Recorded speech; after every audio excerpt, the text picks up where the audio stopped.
Today I'm going to talk about the General Special Collections at the University of Southern Mississippi.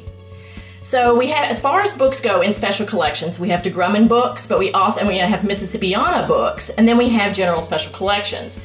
So basically this is going to be everything else in General Special Collections. So in General Special Collections we have books going back to the 15th century. They're going to cover a variety of topics from history to religion to feminism, the Civil War, for instance. In our Civil War collections, we have a ton of books about Abraham Lincoln, going all the way back to the 1860s up to the present. And then we're going to have books about different generals, regiments, as well as books about the history of women in the Civil War. And the Southern version of Florence Nightingale is one particular book.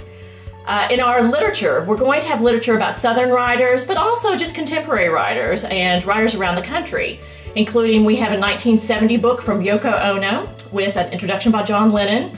But then we also, on the flip side, have a serial book of Vanity Fair from the 19th century.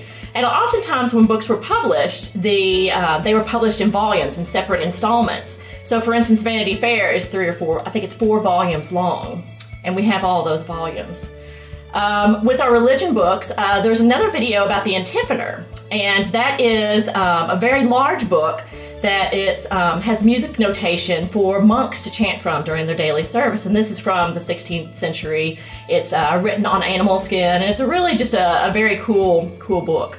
Now, with our materials, not only are in special collections, and in special collections in general, in all the different areas, you're not only focused on the subject matter of the books, but also the physicality of the materials. So for instance, some books may be really boring and just not, very researchable, but they have a very rare binding. For instance, one of our books is about fishing, the Great Angler, I think it's called.